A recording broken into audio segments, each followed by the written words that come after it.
oftentimes when we're out witnessing, we are kind of like the parable of the sheep. We're looking for that Yeah. one, Yeah. right? We're looking for the one that's lost, and we want to bring that one back to the flock. But it is interesting what you say, that there's also value, in, let's say, Matthew 5:14, you're the light of the world, and being that light, not only are you searching for that lost sheep, but you're also affirming the 99. You're That's saying to the right. 99 back home, hey, listen, you're not alone. There are other people on this walk, and if you go out there during the day, and it's not all, you get some bumps and bruises doing this, especially Of in entertainment. course. So, Of like, course. it's good to be affirmed. It's good to be affirmed, like, hey, you're right where you need to be. You're not Yeah. alone. There's nothing to be ashamed of with your faith. The greatest would be someone who's just never even considered it, and Hmm. feels that knock on their heart, like, all right, God, if you're really there, then come talk. Because Yeah. I know what that journey is. It's nothing short of it's truly miraculous. You get to Mm. the point where you see God in everything.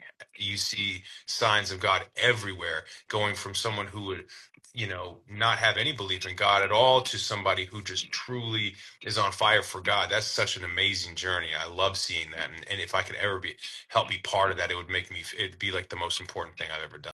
Great, actually. I mean, if you remember, we were there, like, um, I really, you know, I do some voice work in my career, and I like being part of animated movies, and doing voice stuff. But I really love being on set, and I love interacting with people. I love looking at a human being in the eyes and having a real human interaction that's captured on camera. That's the acting portion that I really love. The voice stuff feels like work, and it is work. I mean, it doesn't really feel like work, I mean, You're in truly your work. pajamas. We all know this about voiceover. You True. show up with a latte in your pajamas. I can't help but periodically look down at my wristwatch in a voice session, and then an hour will go by, and I'll look down, and it's been 5 minutes. I'm like, wow, this is just intense. I didn't feel that when we did this. I didn't feel that at all. Mm. I really felt the presence of the Holy Spirit, and it was Oh. truly enjoyable, because the whole time I'm thinking to myself, like, about the not affirming. We're going to be doing the fasting Fridays aspect of it, and talking about the strength of and power of fasting.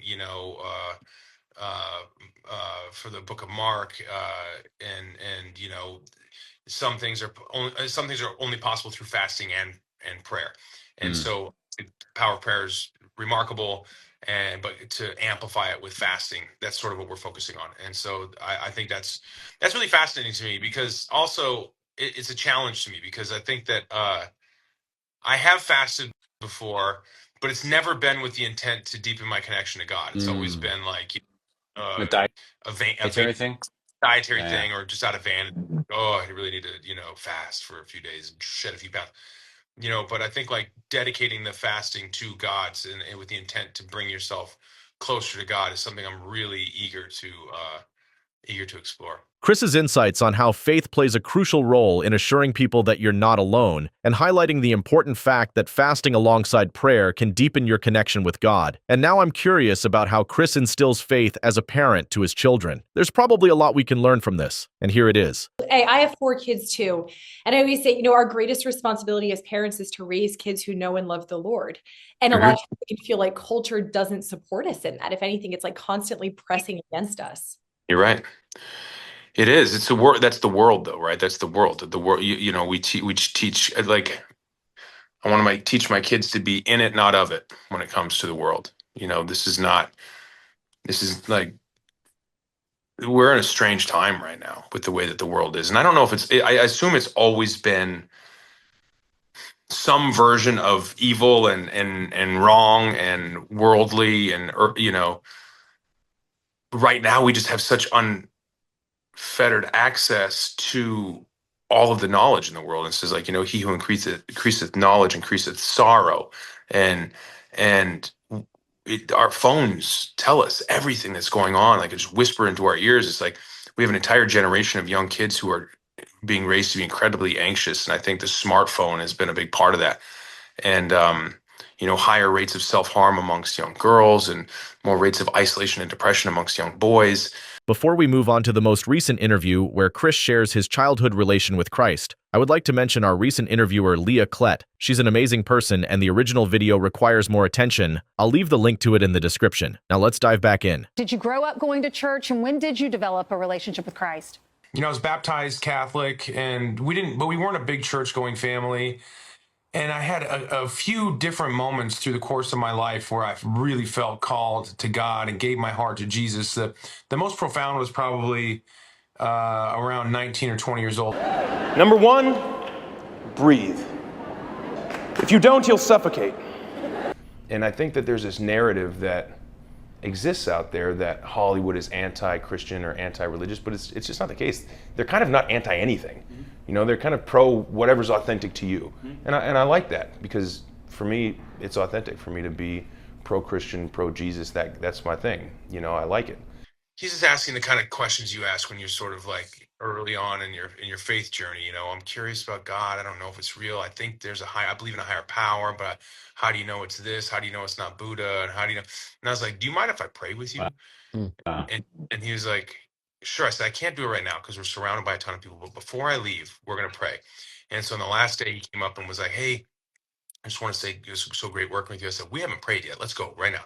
So we went over, and I'm gonna get goosebumps thinking about this. So, like, you see my arms right there, and we prayed, and I didn't know where really the words. I've never done it before. I'd never really like done that, where I was Wow. like, I asked him, "Do you want to bring Jesus Christ into your heart right now, right here in this parking lot?" He said yes. He accepted Jesus right there, and I think it's changed his life. He's got a wife, he's got children. It's changed their life, and I was part of that. And to me, and I was working on a movie that I was really proud of being a really cool. That's the best part of doing that movie to me. Like, if I look back on that, like, what was the moment that stands out? It's that moment. And so that's what I'm hoping for with this. I'm hoping for that. I hope I'm entering the season right now where all this work, which is super rewarding. I'm so blessed to be doing what I love. I love doing what I love that God gave me these gifts and that I get to live this life. And I truly pray that it's led me to moments like this where people can be brought to God, because I know what it did. It truly saved my life, and I think there are a lot of lives in need of saving, so I just want to be part of it, man. I want God to use me however He sees fit to bring people to Him, so that their lives can be beautiful, so that they have, connect to their eternal spirit in heaven, and get to have heaven right here on earth, and spend the rest of their days being a light. I hope people turn right towards God and just feel that love and that hope and that joy that comes with God, and not the thing that people are afraid of, not the condemnation or the fear or the judgment. I think God deserves everybody, no matter where you are, who you are, what fringe you're living on. You're deserving of God's love. We can now end with a heartwarming speech on Jesus during a Disney candlelight event, and we'll hear it from Chris. Thank you, ladies and gentlemen. It was my honor to share this beautiful candlelight ceremony with all of you. It's been a very, very special and inspiring night. For me, being a parent has changed my life in so many ways, and one of those ways is to truly understand the love that a father can have for a child. And when I stare at my son, that precious creation of mine, and I watch as he tries to please me in his sweet ways, the love that I feel is so pure and unending. And the more we love our children, the more we understand the capacity to which we are loved by our Father in heaven.